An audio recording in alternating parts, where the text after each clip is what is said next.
Hello，大家好，我是六花洛卡，欢迎来到塔罗的阅读时间，这里是六花堂。今天为大家选读的题目是新的恋情在哪里？为大家准备3个选项，第一个选项是香草年轮蛋糕，第二个选项是巧克力年轮蛋糕，第3个选项是草莓年轮蛋糕。请大家用直觉选择一个选项，如果觉得有复数以上都觉得很在意的朋友，也可以都听听看，然后截取自己觉得比较有共鸣的部分哦。如果大家喜欢六花堂的频道，欢迎帮我按赞、订阅、分享，开启小铃铛，或者是留言给我，我会尽快的回复大家。那我们开始吧。OK， 我们先来看第一组，选择香草年轮蛋糕的朋友，你的新恋情会在哪里呢？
好，我们先来看一下，我会出6个位置。那第一个位置呢是新的恋情会在网络上或是 APP 或者是 SNS 相关的一个管道认识。那有没有可能呢？我们先出一张牌来看看哦。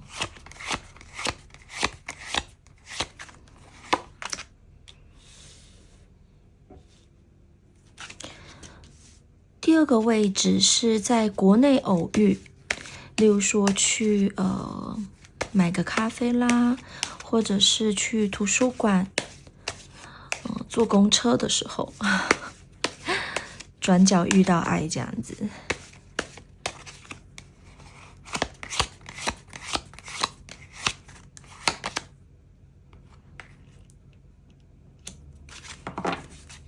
好，接下来是职场或者是学校。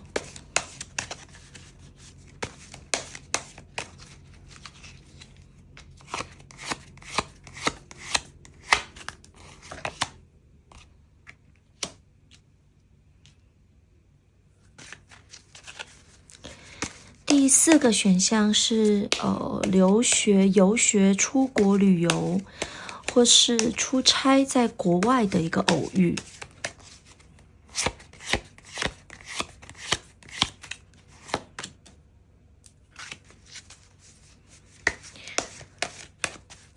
接下来是经过认识的人、亲朋好友的介绍，或者是因为例如说可能亲朋好友的一些聚会场合认识的。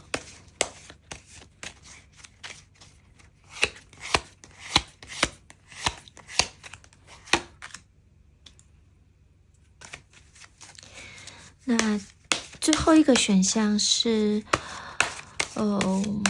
也不是选项，最后一个管道是原本认识的一个朋友，或者是认识的一个人，那最近突然之间可能例如说联络比较频繁，然后之后有没有可能发展成感情这样子。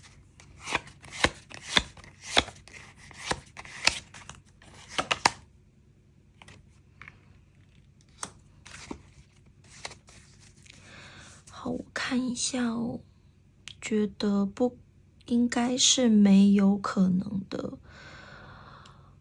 我把它看一下，我把它它给盖起来。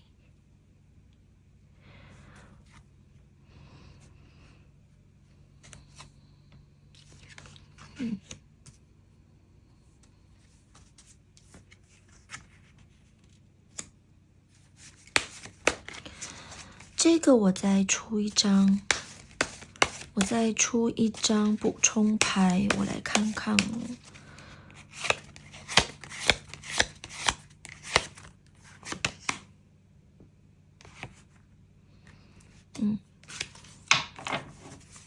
还是不行。好，那我们现在有2个位置。2个位置感觉有点少，我再加一个，例如说前男友、前女友，或是之前暧昧的人的一个回归，有没有可能呢？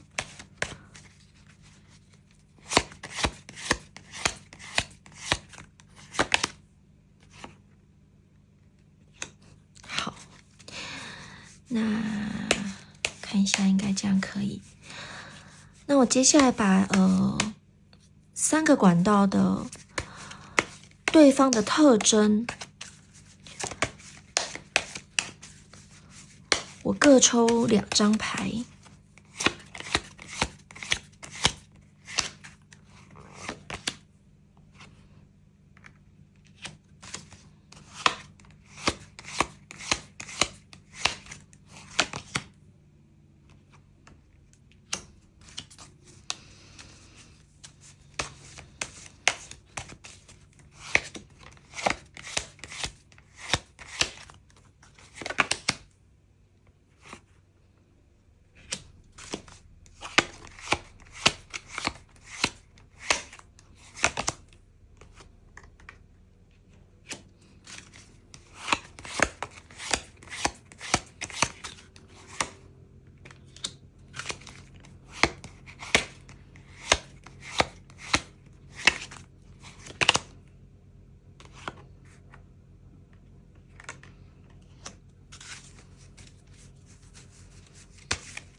抽个补充牌。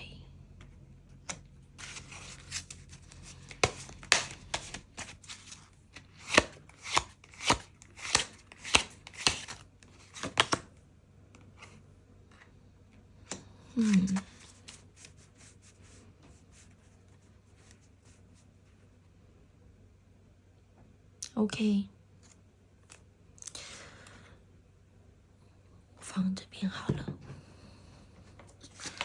这是我们的 key card。OK， 好，那我们来解说吧。首先，我来看一下哪一个比较好哦。我觉得，好吧，我觉得我个人，6花觉得比较好的是这个，但我真的必须讲，就是选择这第一个选项的朋友，我其实有点觉得，你们最近可能不太适合寻找新的恋情，不太适合，可能甚至不太适合一直想到感情的事情。我会觉得，其实宇宙能量是在提醒你们，可能最近你们比较需要的是好好的读书，或是好好的提升自己，或好好的工作。为什么这么说呢？其实，6花这个卜算题目，我从上个礼拜我算第一个选项就一直很不顺。我其实在今天又重新录了第2遍、第3遍。我第一次录的时候，我整个牌面，我整个6个管道，甚至我出了第7个、第8个选项，就是整个牌面上面完全都没有一个好的新的恋情。然后我其实就又有点锲而不舍的我又厚着脸皮呢跟宇宙说，可不可以就是再给我重新来一轮，因为我觉得我如果把那个影片发出去，我绝对会掉粉。怎么可能没有一点新的恋情？太感伤了。可是我算了第2轮之后，就剩下第2轮之后就不再是没有感情，而是没有好的感情。就例如说，可能在某个位置上面不是对方完全没有经济能力，甚至负债的，或者是可能你跟他在一起一点都不开心的，然后或者是说他可能会给你造成很大负能量的。那我觉得其实那样子的感情我们没有必要要去找寻，所以我就觉得那没关系，我这个礼拜再重新再录一次好了。但其实录到现在这个就是我已经第3次收录了，但我觉得感觉还是一样就是我觉得没有说真的很好。那也许等一下我可能就出个建议牌，那我们来看一下你这一阵子应该要做下什么样子的改变或者提升，可能才会遇到就是如何调整自己才能够遇到一个好的新的恋情，好不好？因为我真的我第一个选项我卡关2个礼拜，我的老天啊。OK， 但无论如何，我今天一定要把它给算完，然后我一定要发给大家。OK， 好，那我这个放中间，因为我等一下要出建议牌。我们先来讲解这个好了。这个是经过亲朋好友的介绍，或者是你可能在他们的一些例如说有一些场子上，例如说可能派对啊，或者是可能餐会上面认识的或者是可能一起出去玩的时候认识。那这个人呢，我跟你讲其实我觉得这个人他会是一个很不错的人。我认为就是普遍大家可能觉得他是不错的人，可是不知道为什么他就是不合你的口味，所以导致你可能不会接受他。我们先来看一下这个女祭司所以女祭司跟这个是钱币骑士。那这2张牌呢，我会觉得他应该是一个我觉得他是个守规矩的人，而且可能不是那么外放的一个人。那也许在某些感觉上面，他可能讲话或者是可能进对应退上面没有这么的快速，这么的敏锐。可是其实我觉得他是一个还蛮不错的人我认真的推荐他可以考虑一下。因为女祭司呢她可能会有一些自己的规矩，所以例如说你可能很想要赶快就是可以在一起，很想要赶快就是可以例如说可以跟他一起去夜游啊，或者是一起可以就是例如说单独约会什么的。但他可能就会觉得说不行，我觉得我们还是先一群朋友出去，或者是例如说我们可能还是必须要多一点的时间去认识对方。他的 tempo 是比较慢的，但是我觉得他慢是有他一定的道理存在，而且我觉得这样子的人其实是比较保险的，因为我觉得他是知道人与人之间该怎么相处是比较正确的。可能有些人听起来会感觉比较 old style 这样子。那我觉得你越认识他，你其实会觉得他是一个很有自己想法，然后很有自己的一个规矩的一个人。就我觉得这个人应该还蛮不错的，无论男女而且我觉得他是实在的在计划然后执行他自己所有一切，例如生活，例如工作，例如学习的一个人。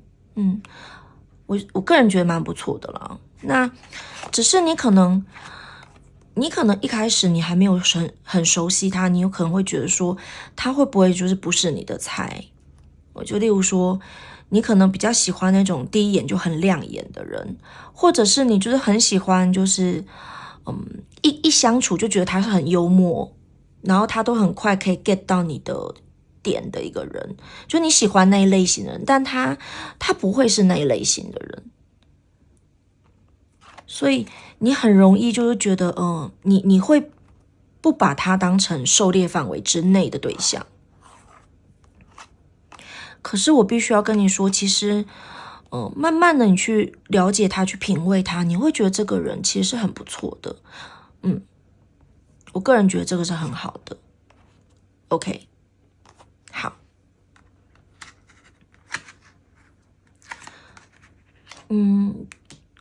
什么时候遇到的话呢？我觉得1个月之内，或者甚至是，因为其实大阿尔克呢，我觉得大概1到3个月之内，你们真的就是会认识。我觉得应该没有到6个月这么晚，只是你们遇到，你们认识了，你有没有就是发现他就是这个人？你可能还是要稍微就是再多观察周遭一下这样子。OK， 那接下来这2个，好，我先讲这个好了，因为这是原本我们在一开始算的那个六个邂逅管道上面，原本就有的另外一个选择。那我们出现了，宝剑6、倒着的世界，还有死神倒着。OK，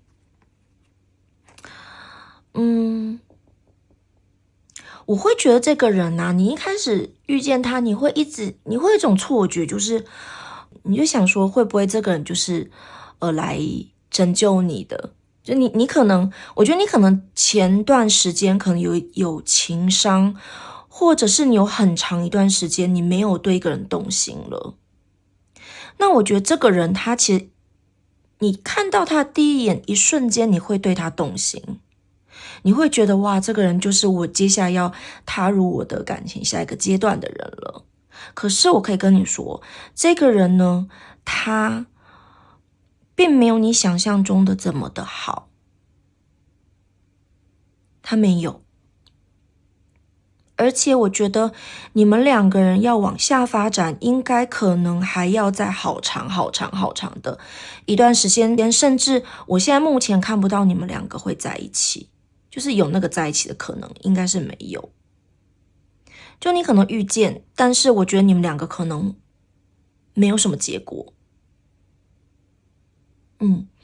那因为死神道就代表说，其实你们无法进入下一个阶段。然后世界倒着的话，我会觉得就是他其实会有时候反而，我不知道为什么这种感觉，就是有时候他可能还会让你觉得这个人三观让你有些不能理解，或是他有时候有一些做事的原则或者是行事方针，会让你觉得你不太能够接纳，就是可能跟你的理解跟你对一般你的一个作风应该是大相径庭的，就完全不一样的。可是你第一眼你会觉得我应该就是这个人，但我可以跟你讲他不是。OK， 好，那所以我觉得这个人其实有点保留啦，只是我们还是就是给个机会，就看一下之后的可能性，但是我觉得没有那么理想，我只能这么说。OK， 那接下来这个是之前暧昧的对象，或前男友、前女友，或前夫、前妻 ，anyway 过去的人，旧情复燃，或者是又再热络了起来。那其实我光看这整个牌面的感觉，我会觉得其实你会想要一段感情，但是我会有点觉得你可能不是很知道自己要什么，然后也有点不是很清楚说真正一个稳定的好的良好的感情是怎么样子的一个 image， 我会有这种感觉。这张是节制的牌，就是我觉得你可能在面对你的可能旧情人，或者是你的之前暧昧的对象，你可能会是有尽量的去拿捏，而且拿捏自己的情绪，或者是例如说发送讯息的时候，你可能会想怎么样才不会去打扰到对方，或者是怎么样才能够把他弄上钩这样子。但是我觉得这个人他其实没有那么多的，就对你没有那么真了。我不知道以前你们怎么样，但是现在看这样子一个牌面，他现在对你其实没有那么的真切，而且我觉得他因为他很懂你，所以就变成说，我觉得他只是懂得怎么样子避开你的地雷，而不是真心的对你好，或是真心的为你着想。所以我觉得这个人其实你自己要小心，因为他其实对于你很有可能他只是为了一些欲念，只是孤单寂寞冷。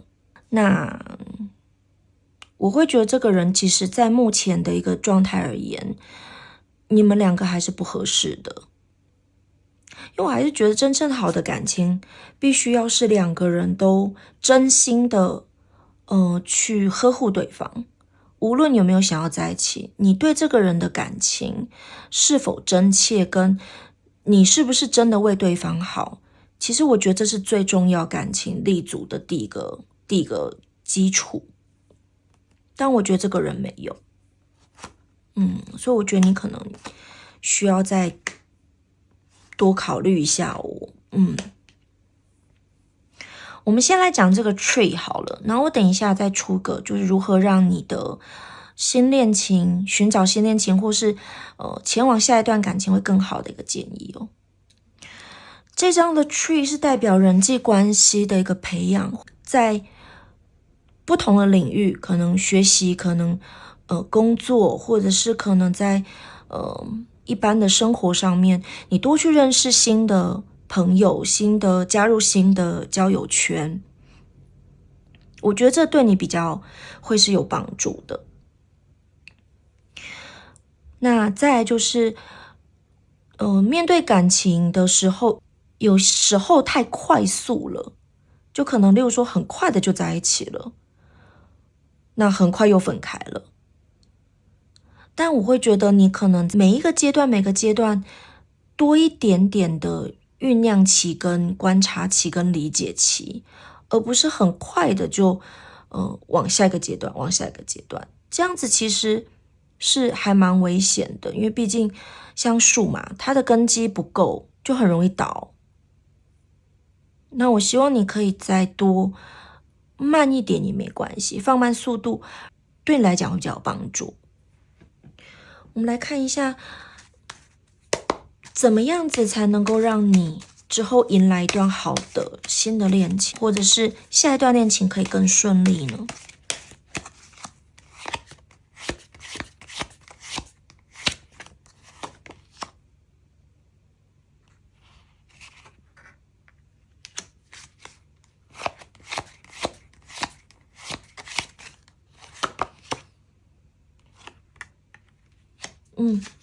？OK。那这两张牌呢，就像我刚才说的一样，我觉得第一个就是放慢速度，因为宝剑骑士它其实一个很大特征就是速度感。那倒着就代表，我觉得你就是放慢速度，无论认识一个人，或者是你之后跟一个人交往都好，请你放慢速度。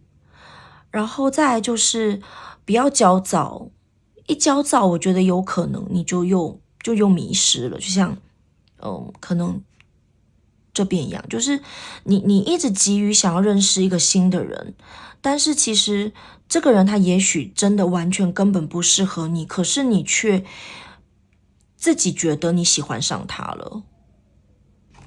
那再来就是圣杯六其实就是缘分其实是有的，只是说你可能现在你的能量或者是你整个状态不是那么的稳定，所以你遇不到那个人。那我觉得你如果把自己的状态调整好的话，我觉得你应该很快就会遇到你命定的那个人。那我觉得他在等你，只是你要先把自己给调整好，不要那么的躁动，不要这么的不平静。然后把很多的一些能量回归到自己。那再来就是这张牌也代表的是说，你可以给予周遭的人一些东西，你可能尽量给周遭的人正能量，多一点的幽默，或是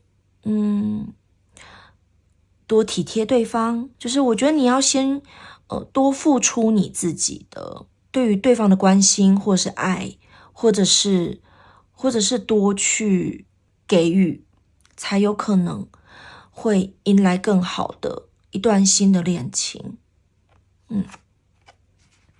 OK， 那我个人是觉得其实这一组是真的可以考虑。OK， 好，那第一组的朋友，我们的导读到此结束，谢谢大家的收听收看，我们下次再见哦，拜拜。OK， 我们来到第二组，选择巧克力年轮蛋糕的朋友，你的新恋情在哪里呢？我们一起来看看哦。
好，那我们一样会出6个邂逅的管道，那看哪一个管道是比较有机会遇到比较好的人。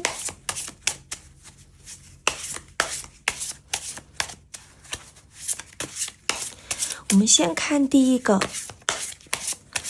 位置是网络上或者是 SNS APP 认识的，有没有可能呢？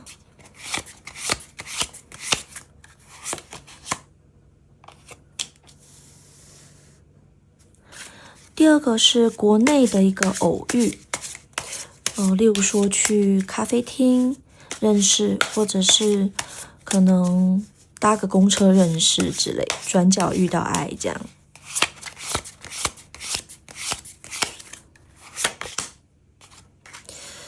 这个怎么讲？很多人问我说，如果你现在自己是住在国外，就是已经是长期居留国外，那到底算国外还是国内呢？那这样算国内哦。就如果你是长期的居住在国外，你已经是某个国家的公民，或者是你已经有一个永久居留，那你就会算是就是在国内遇见。那你偶尔回一趟自己的国家，那个才算是出国认识哦。好，所以这边可能大家稍微头脑要转个弯，好吗？那接下来是职场或者是学校，经由学校或职场认识的。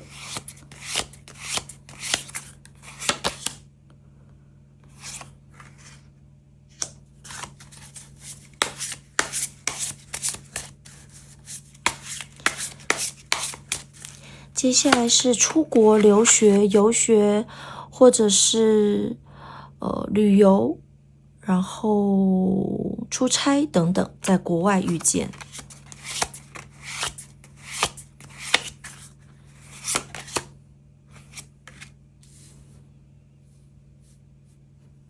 移过来一点好了。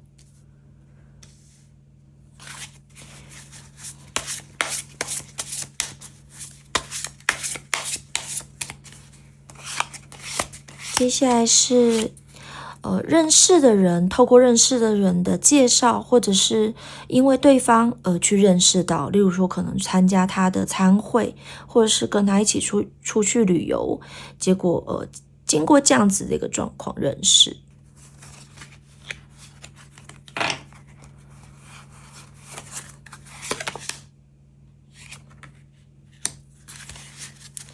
那接下来是原本你们就已经认识，或者是知道对方，那最近才可能开始比较会热络的去聊天啦，或者是才有可能发展成感情关系。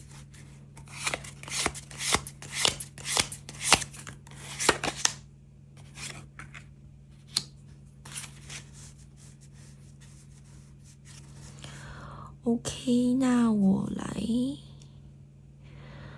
看一下哦，这个应该就完全没有。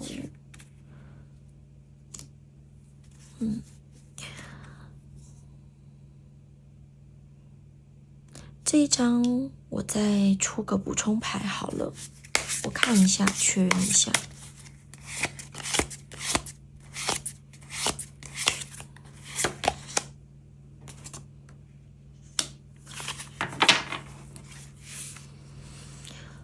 我想一下哦。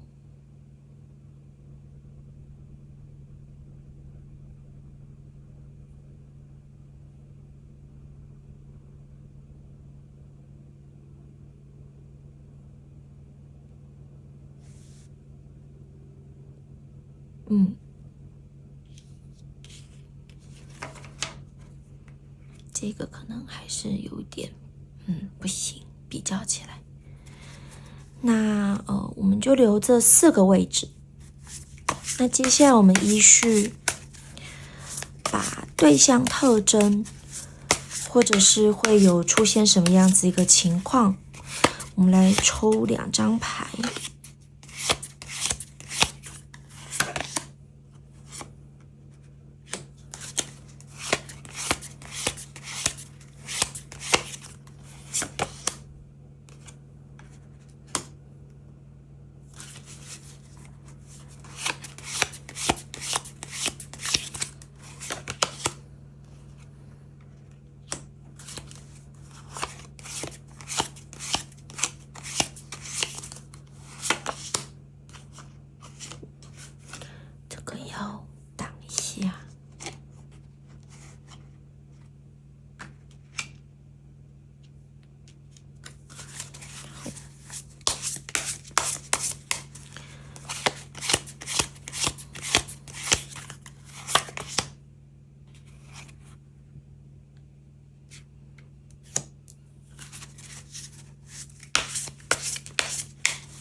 这个我出一个补充牌。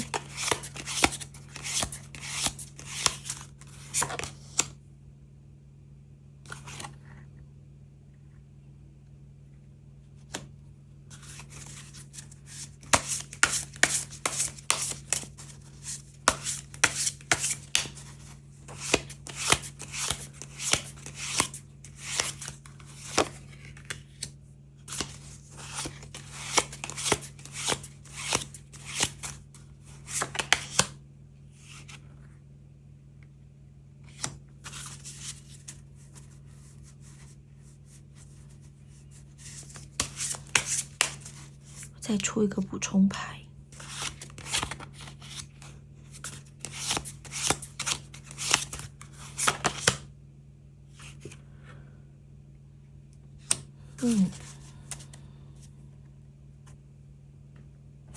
好。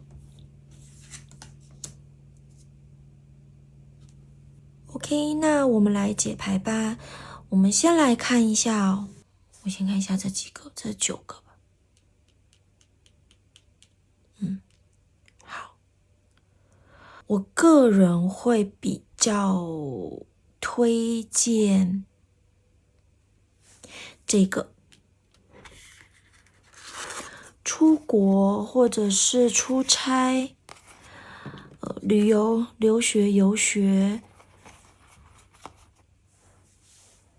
比较有可能遇见的这一位，这个人我比较推。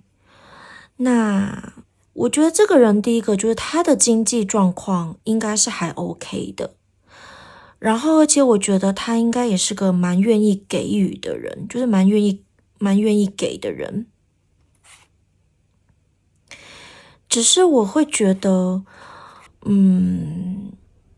你会觉得他应该不会喜欢你，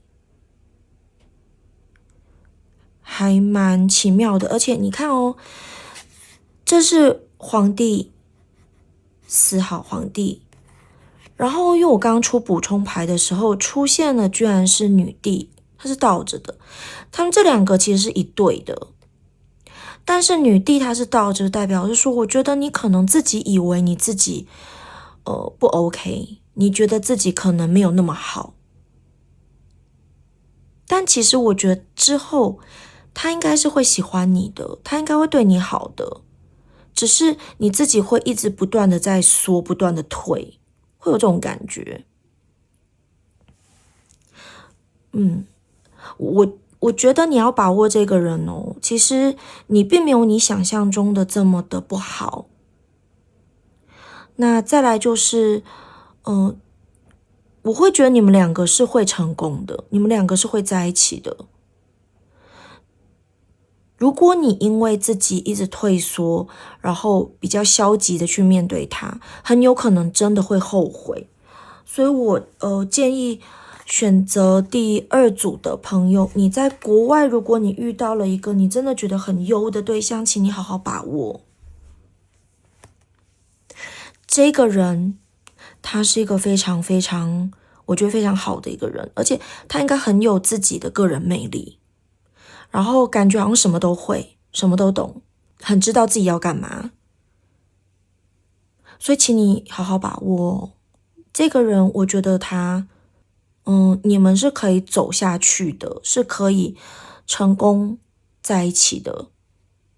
因为你们毕竟一个是皇帝，一个是女帝，你们是很搭配的。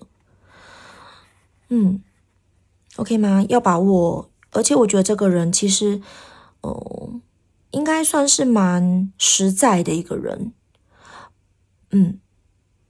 不会是那种只会讲然后什么都不做的人，就是光说不练的人，他不是。这样大家都知道就是六花比较喜欢哪一类型的人。就其实六花的学生或者是我的朋友，就是大家都知道我就是很讨厌那种只会讲然后不做事的人。所以其实我每次看到圣杯男，我都会觉得有点不推荐。我比较推荐钱币男。好，来，那接下来下一个我觉得比较推的是这一组，但是我想要问一下选到这一组的朋友，你是不是最近对自己有点没自信，或是你本来就是对自己比较没有自信的一个人啊？因为这边好像也是这样我们来看一下这一组这一组的对象啊，就是这个是经过你可能这个是原本你就认识的人，然后可能彼此认识，或是可能已经是朋友，那之后有机会发展成恋情。暧昧的人现在已经在暧昧的人，我等一下再出一个选项，我不知道为什么我就突然之间有点想看，就是现在正在暧昧的那个人，但这个是指你认识他，那也有可能就是已经是朋友啦，但是不是那种已经有暧昧关系的。我会觉得这个人他本身应该就是蛮懂你的人，所以冲这张我就会觉得你们应该现在就是朋友，而且你们应该很多想法是很合的。这个人其实也还不错，但是你可能会觉得说你们是朋友，所以不会想要把对方纳入自己的追求范围里面，或是暧昧范围里面这样子。可能你们已经就是当朋友很久了，所以突然之间就是变成有暧昧的对象，感觉有点怪怪的那种，就是你会有点坚持自己的对他的一个感觉，或者是坚持他就应该要待在朋友的位置上的那种感觉哦。所以我觉得你们两个就是不会想要开始，不会想要有暧昧，不会想要是那种情人之间的那种攻防。你不会因为你要跟他出去，你就是化一个超级好的妆，然后男生就打扮超帅气，不会。然后你可能就也不会积极的去想要去追求他，这应该是你的心防诶。我看一下哦，这怎么解啊？但其实宇宙觉得你们两个是适合的耶。我看一下哦。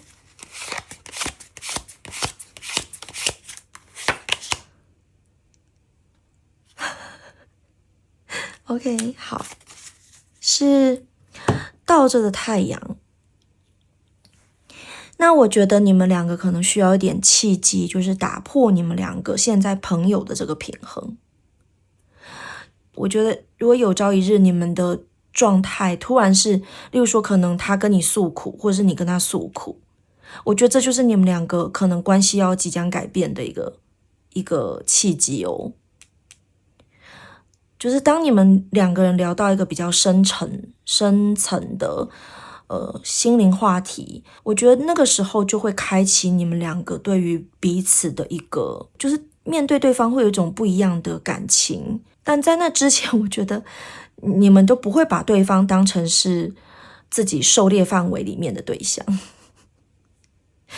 甚至就素颜或者是头发乱，然后穿睡衣都可以去见对方这样子，然后在对方面前就是挖鼻子啊、抠脚趾都可以的那种。好，OK， 对，暧昧那个我们等一下再来看，我先把这边的解完。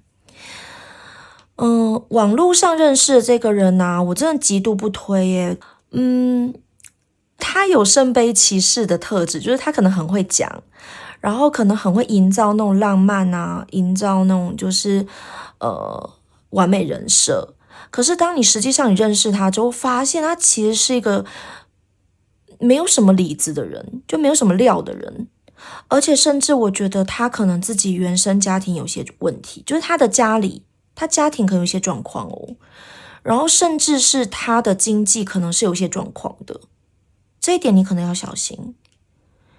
那这也有可能是什么？就是你突然发现，他原本是有小孩的，或者他已经离过2、3次婚那种，就你会很 shock， 所以这个我是有点不推荐啦。OK， 好，但是就是听一下，这样听一下，可能性是有的，只是这个人不优。OK， 好，那接下来我们来看一下这一组是转角遇到爱。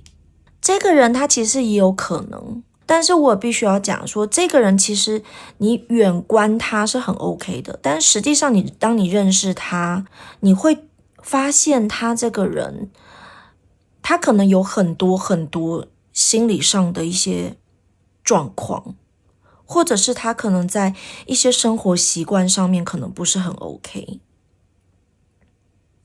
然后我觉得他在面对工作上面可能也没有这么的好，他可能例如说可能时常换工作啦，或者是每天都充满了工作的抱怨这样子。然后生活也没有好好生活的感觉。所以我就蛮不推荐的这个人。然后再来就是有可能他还有另外一半，有可能是有男朋友有女朋友，已经是有老公老婆的那种，所以你可能只是要稍微小心一点啦。OK， 我们来看一下现在如果你暧昧的对象，好吗？因为我刚刚不知道为什么脑海里面很想要知道这个，那我放这边好了。就是你现在如果暧昧的对象，那有没有机会可以发展下去，可以脱单呢？看一下。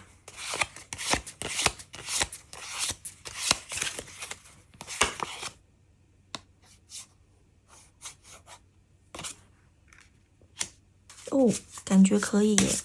一样，我们出2张之后的状况好了，看能不能够顺利的发展。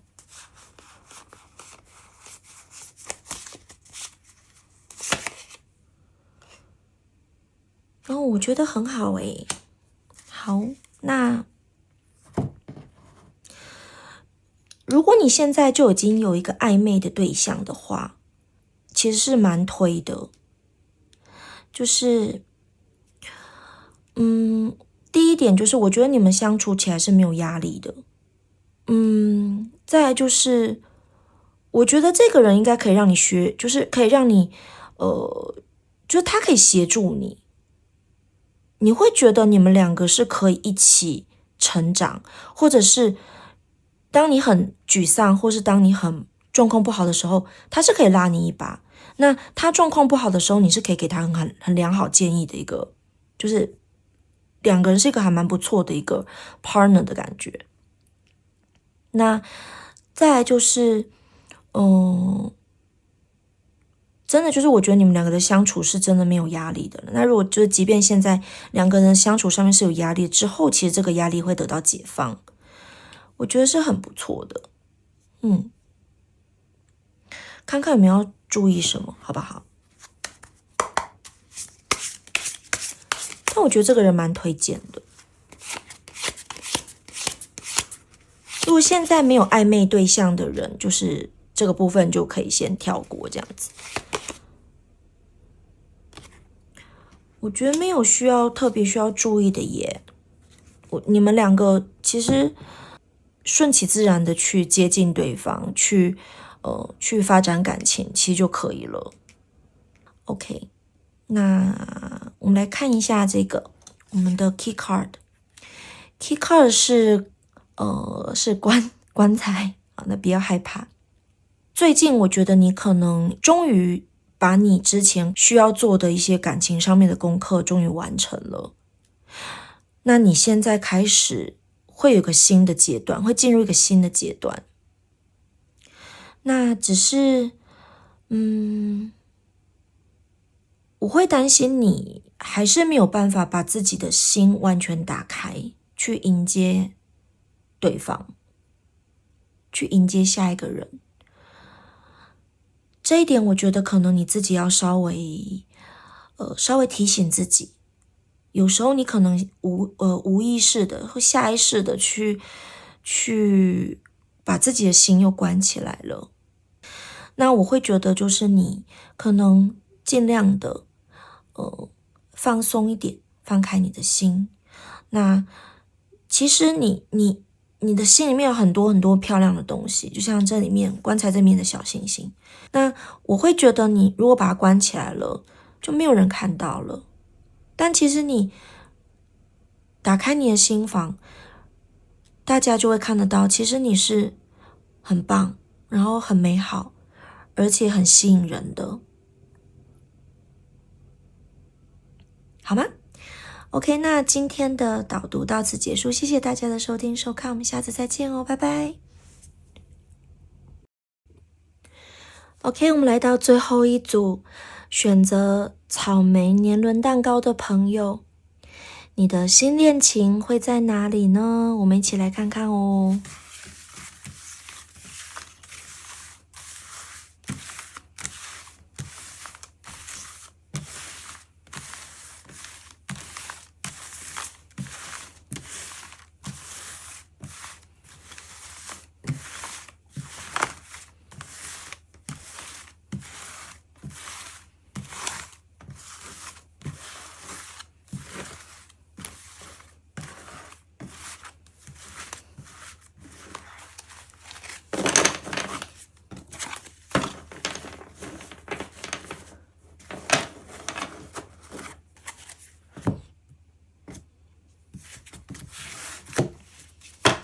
OK， 那我们一样会出6个位置，代表6个邂逅的管道。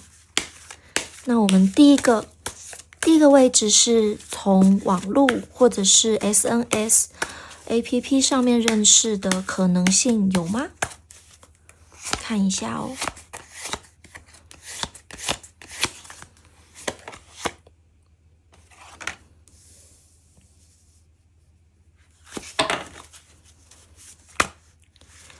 接下来是国内的一个偶遇。那这边一样要提醒大家，就如果你是常年都住在国外的人，那个所谓的国外其实就是你的国内了，好吗？有点复杂，好，希望你们听得懂我在说什么。OK， 所以国内偶遇，例如说可能自己长期居留的一个地方，那在图书馆，或是可能咖啡店，或者是例如说可能在搭公车的时候被搭讪啦、偶遇啦之类的。看一下哦，有没有可能？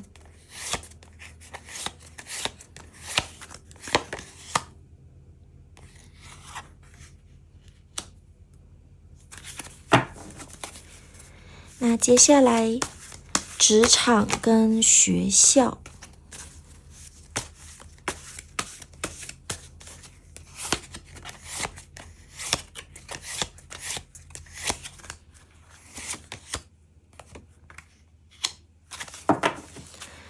好，那国外，旅游啦、出差啦，或者是游学、留学。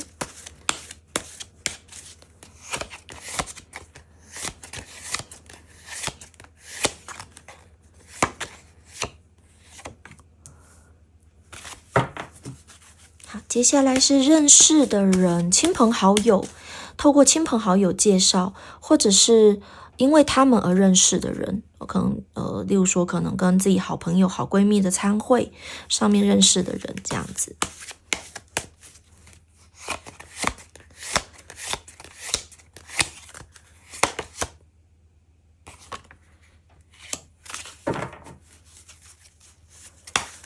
好，那最后一个是原本就认识的，那可能一直都是普通朋友，然后之后发展成新的恋情的可能性。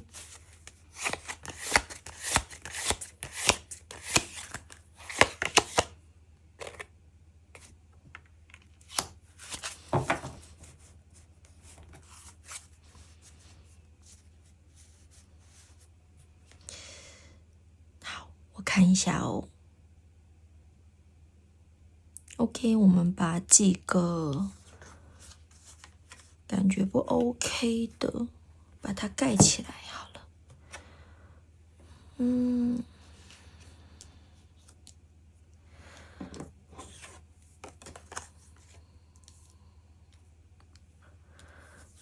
这一个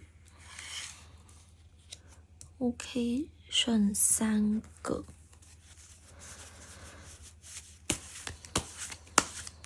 那这3个位置，我们再出个补充牌，看一下是怎么样子的一个对象。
等一下哦，没地方放，这个我可能要中途盖起来，因为它真的不好。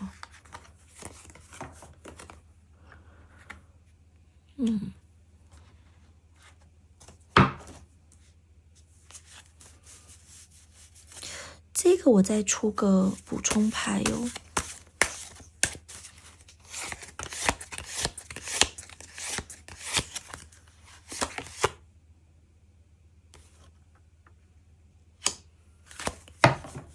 OK， 那因为2个有点少，所以我们再来看一下，之前暧昧的人，或者是之前的旧情人，已经分手、一度分手的人，会不会旧情复燃？这样子，就是之前的男朋友、之前的女朋友、之前的老公、老婆，好吧？来看一下有没有可能呢？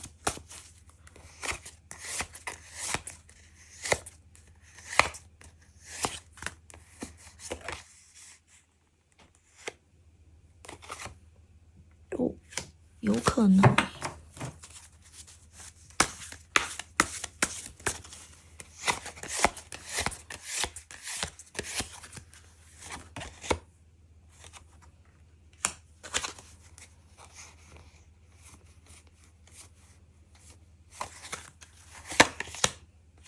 哇，好，那再出一组。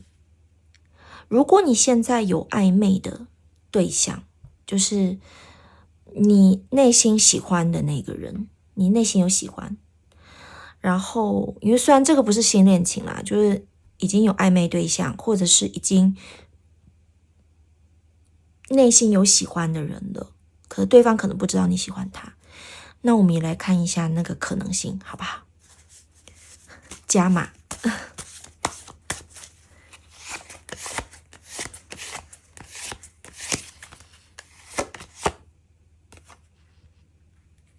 哦，不行，好吧，那这个我先盖起来。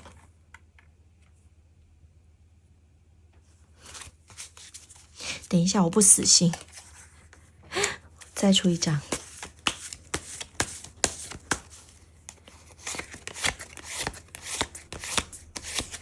真的没可能吗？可以啊。好，等一下哦。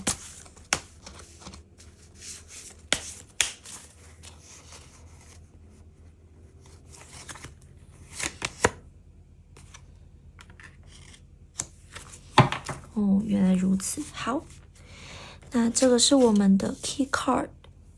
OK。好，我们来解牌吧。先来看一下这一组，因为我觉得这一组感觉就牌面上而言是我觉得是最好的。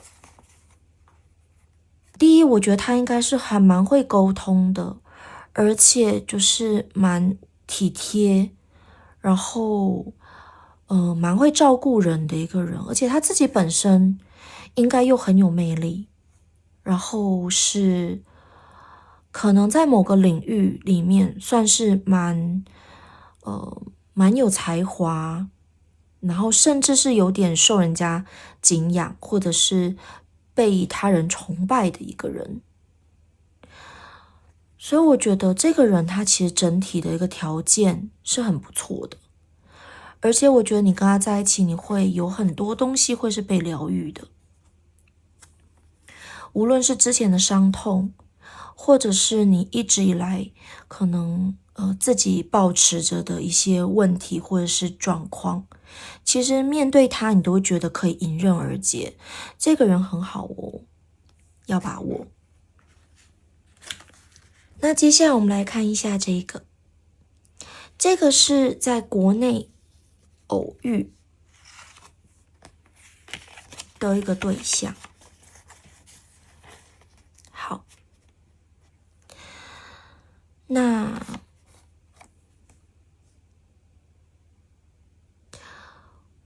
我不知道为什么，我觉得你好像是在去处理什么事情的时候，好像会遇到这样子。例如说去办证件啦，或者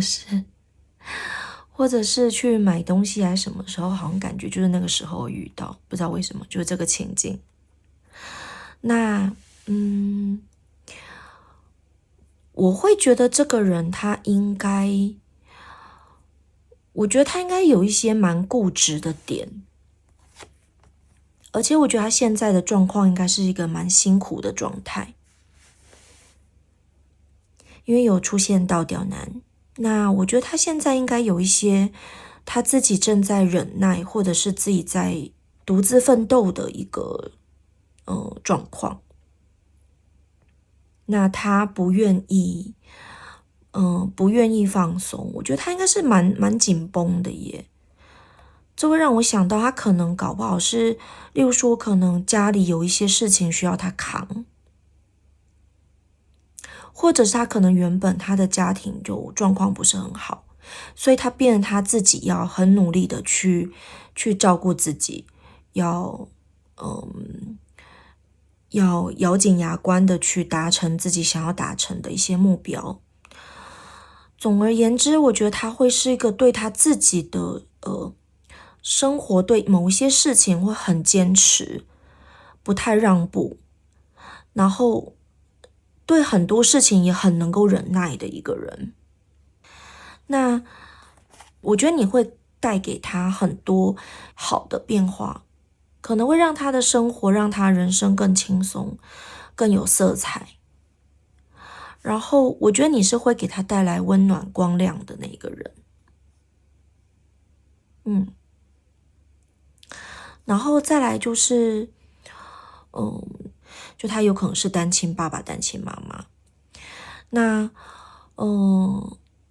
一开始遇见可能你会担心说他会不会是已婚或什么的，那其实不是。那第二个担心的点，你会担心说他这样子的情况会不会无法接受你，但其实我觉得你就放开你的心去认识他，去给他温暖，给他体贴，我觉得会有良好的回应的，你就不用太担心。一开始感觉这个人很难攻略，但其实我觉得面对你，你是可以做到让他展开心房的。所以我觉得还蛮不错的。OK。最重要是我觉得你可以救赎到他啦。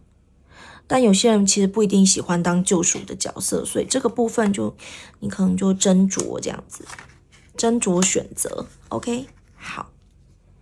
那接下来是旧情复燃的部分，很有可能如果你有机会，或是有想着自己的前女友、前男友、前夫、前妻，或者是之前自己曾经暧昧过的对象，那能不能够旧情复燃呢？如果你愿意动起来去联络他，再找他，我觉得是有很大的机会是可以成功的。OK 吗？好，那而且我觉得你们两个再次的面对对方，关系会比之前更好。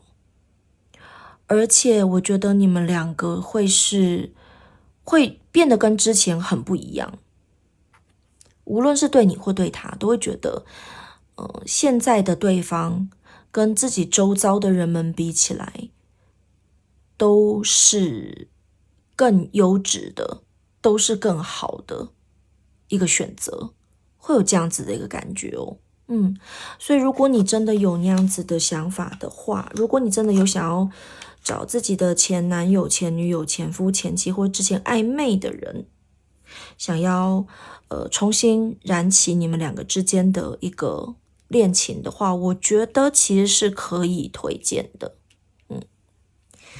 好，那最后就是这个是现在暧昧的一个对象，如果有的话啦。那如果没有现在有暧昧的对象，或是现在没有喜欢的人，那这个部分你可以就是不用太认真听这样子，或甚至可以跳过了。OK， 那我会觉得啊，就是我会觉得现在的你们两个还有点不够，就是少了点什么。那我觉得比起天使，我觉得会比较倾向于，我觉得现在的你是不够的。你是跟什么样子的人谈恋爱啊？我觉得现在的你是不够的。第一就是我觉得你没有发挥到你自己的才能，